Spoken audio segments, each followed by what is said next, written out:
What brings you to Israel? Curiosity, interests, and it's a fascinating country for me. I have many questions about Israel, and this is my first trip. Now, we're talking about China, a giant country, of course, and we're talking about Israel, maybe one of the tiniest countries in the world. How do you see the connection? Two things. One is that I think China-Israel is just the opposite, total opposite, right? One is a tiny country, one is the most populous country on earth. And Israel, since its born, is faced the enemy pressure from the very beginning, very first day. China, for the hundreds of years now, there's never had a war and never had a pressure. So, but on the other hand, people always feel that the Jewish people and the Chinese people, they share a lot of commonalities. Like they're very much emphasized on the family value. They're probably the two people in the world that put the most emphasis on education.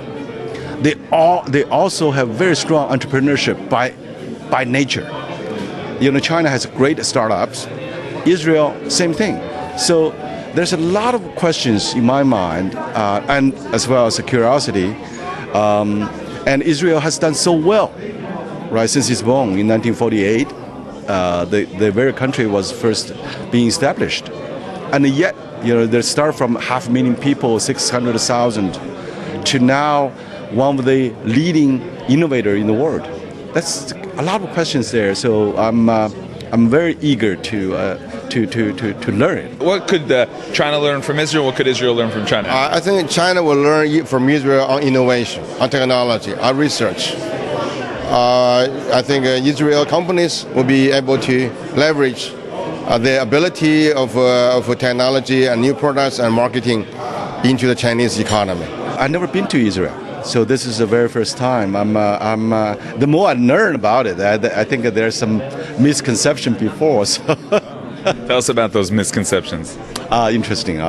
Well, misconception. Well, it's why Israel becomes so successful, and just like we saw that there may be a lot to do. The innovation has a lot to do with military budget, but I think it's not totally true. I think it has a lot more to do with the way of the people, with the people.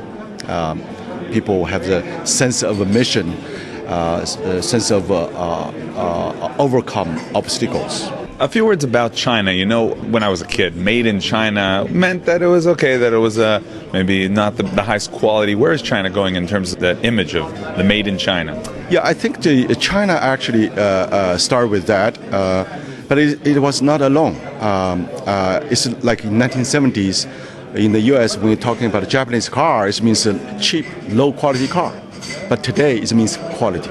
I think China now is already migrated from cheap and low-quality stuff toward a cheap but also good qualities. Not the best quality yet, but it's a lot of Chinese stuff, like telecom equipment.